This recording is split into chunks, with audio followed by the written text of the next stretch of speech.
Okay, so last night was the jam exam on the ICP Patreon. The Goons and Loons of Red Moon June, or whatever they're calling it. That is what they're calling it. Who am I kidding? I know what they're calling it. So yeah, the jam exam, they did Forgotten Freshness, volumes 1 through 6 last night.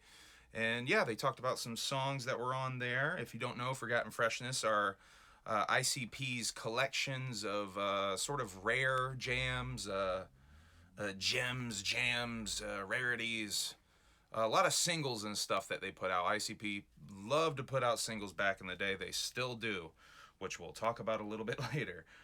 So I made a whole bunch of notes last night while I was watching, so let me just go through those real quick. Let's see. So they started on time, first of all, which is pretty rare if you watch a lot of these. They usually start anywhere from half hour late, hour late. This time, I think there was like 9:03. It started right up. So that's good. They were talking some shit about drinking dolphins' Ned juice. I think Shaggy was saying that was some sort of fertility drug or something. I don't know, but that was rather silly. That definitely perked my ears up right at the beginning. They said about the gathering. Steve Trickle, Jump Steady said Steve Trickle, who runs Legend Valley, only had the dates open that they booked. So it wasn't anything petty or malicious with fucking with Astronomicon. They did not mention Astronomicon at all. Did not mention M&E at all. So Psychopathic holding true to that they don't give a shit. Which is what I was saying on my gathering video. I don't think they give a shit. So yeah, Violent J looked really fucking happy talking about the gathering, though. He looked very happy. He was definitely sober, which was great to see. It was a very entertaining stream. Love that Violent J. I'll say it over and over again. He kept saying, he did a really, nice speech about the real magic being the Juggalos. That was awesome. They got into some alien talk. Violent J was calling Barack Obama Brock Lesnar, which I found very silly. Violent J said something about thinking 3 times as smart as the smartest person on the planet. After all that, they took a quick break and they got right into Forgotten Freshness 1 and 2. Some of my favorite songs ever from the Insane Clown Posse on these discs. I love Forgotten Freshness, 1 and 2 especially. Violent J mentioned that they had so many songs about being in high school. Why do they have so many songs about being in high school? That is a really good point. They have so many songs about being in school or high school or whatever. The Prom Queen song, Willy Bubba. They were talking about Willy Bubba. That's what made them jump off on this subject. But yeah, so many songs about being in high school. Violent J was saying he thinks it's because everybody can relate with being in school. And yeah, I think everybody can. I never noticed that was Shaggy stage diving on the cover. I'm crazy for that. Kid Rock remix for Is That You? Jay said something about Kid Rock did a rock remix, a rock only remix of Is That You? I think he was saying for live performances or something. He asked if anybody had a copy of that. I've never heard of that. And does anybody have a copy of that? I'm curious about that as well. Jay straight up apologized for the Grump. Which was the song that they gave away for the Prom Night Massacre show, the CD that they gave away for that. He said that he was sorry for it. He mentioned something about trying to record a Bigfoot track and that didn't work and that you got the pig fucking Grump instead. The Grump. I didn't hate the Grump as much as a lot of people. I like some of that stuff. Anyway. They said something about Jason Nevin, who remixed Hocus Pocus back in the Great Milenko days. He did that Hocus Pocus remix that the music video is set to. They said something about Jason Nevin remixing The Show Must Go On and using the slowed down vocals. If you guys don't know, ICP likes to speed up their vocals to give it a more clowny effect on a lot of songs. They said that there was a Jason Nevin remix that they heard that used those vocals, the original vocals, the proper real vocals, and that they hated it. Curious about that. I don't think obviously that ever came out. Then they took another commercial break. I think they played Willy Bubba for the song, and they talked about Forgotten Freshness 3. They were talking a lot about Sir Mix-a-Lot because of Posse on Broadway, or Posse on Werner, I should say. Posse on Broadway is the version that's on Take a Bite Out of Rhyme.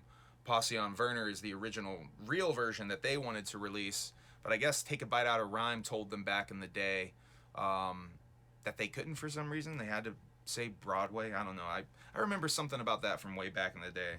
Yeah, they were talking about Sir Mix-a-Lot's album Seminar and how much Sir Mix-a-Lot's low-key a Big Juggalo influence. I can't help but wonder if Seminar has something to do with the reason they call the Gathering Seminars Seminar. Anyway, that was just a thought I had. They mentioned the Gucci Crew a couple of times. I don't know who the Gucci Crew is. It said there was like an old rap crew. I gotta actually search for this. I meant to do that before doing this video.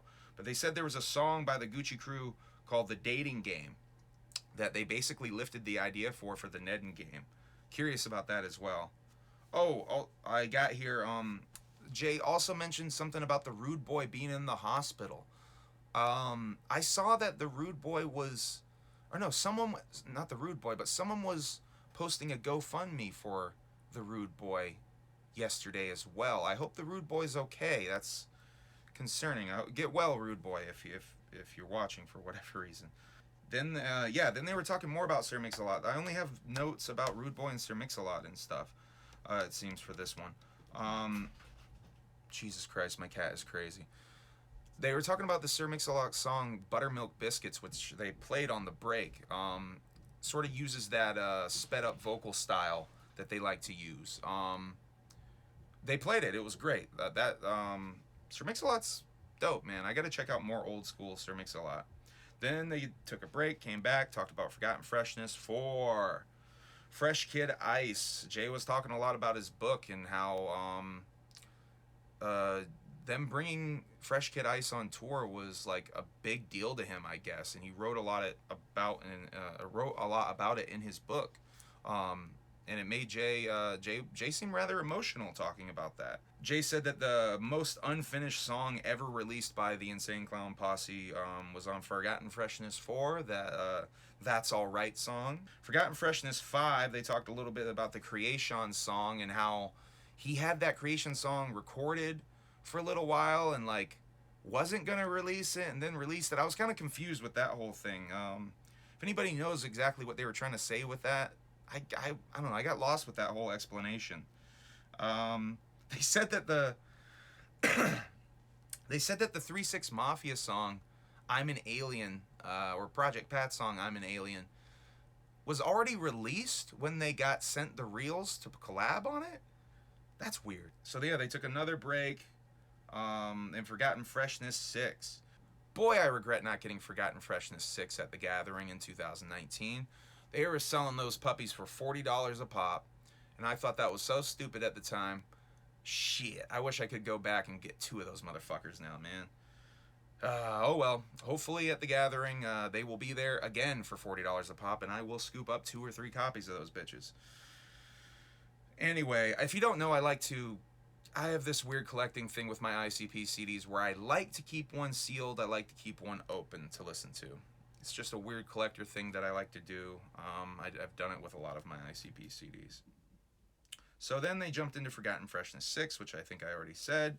Straight Jacket found a lot of songs when working for Psychopathic, they were saying. I guess he was just the ninja at going through those hard drives and finding songs. They talked a little bit about Hell's Cellar. He found 11, 12 songs in a folder for the Hell's Cellar EP that came out a few years back. I'm so curious how many songs ICP must have that they never released, because throughout this whole show they're mentioning songs that Shaggy recorded when he was drunk, recording Fuck the Fuck Off. So there has to be so many unreleased ICP songs and like alternate take versions of ICP songs using the same beat and stuff like that out there that we still haven't heard. I'm curious how much of that stuff that Mikey Clark has that we haven't heard, that he mentioned in that podcast interview a few weeks back. Once again, if you didn't listen to that podcast interview, please go listen to that. That shit's great. They mentioned The Neighbors Are Fighting Next Door Neighbor mix, which is by far the superior song to the real version that came out on The Missing Link. I don't know why they did that, man. That Next Door Neighbor mix is so much better. It's funny. It's classic storytelling ICP, back and forth ICP. I don't know, man. that was a blunder not putting that one on there. I can't understand why they would do that. And then they ended the show. They took another break and ended the show, and Jay came back. And this is how I mentioned about the singles in the beginning. Jay came back and he has a new project he's going to start called the Walking Home Project, where it's going to be 5 singles, each representing a day of the week, Monday through Friday, and then a 6th song representing the weekend, which will be like a double long song or something, he was saying. Each of these are going to be singles that are included in a bag of some sort, a book bag, a drawstring bag, a purse, who knows. It's going to be in a bag of some sort with a comic book and then like another special item. He said the first song, the Monday song, if you will be coming with a comic book and a map in a book bag. I think he said a book bag. So yeah, that's another project that Violent J is taking on instead of finishing projects that he announced. I don't know why he does this. I can relate to it though, because I get excited about artistic projects myself and I want to jump in so badly, but I have to force myself to slow down and finish the stuff I have already started. So yeah, it's just artistic excitement. A lot of juggalos want to hate on the man for being artistically excited. I find that hard to do, man. I like seeing Jay excited. I like seeing Jay happy. So I'm just gonna, give him the benefit of the doubt. He said he's gonna give himself 2.5 years to finish 6 songs. I think that's doable. But they announced those clown paintings. We're gonna start coming out in January, I think. Haven't even heard about the clown paintings. I don't know if we're the clown heads. I don't know if we're getting those. So that's the first stream, the Jam Exam. They're doing another one on Saturday. That'll be the Old Person Olympics. Hopefully no one hurts themselves. Shaggy mentioned having his broken arm. Jay said he has a bum body. So we'll see. Who knows? Hopefully everybody's okay. Well, that's it. Yeah, like, subscribe, share. Give me some recommendations of some other ICP topics you want to hear from me. I'm going to be doing a UFO video next, I think. And I'm working on finishing up the notes for my Spookies video. Peace. Whoop whoop.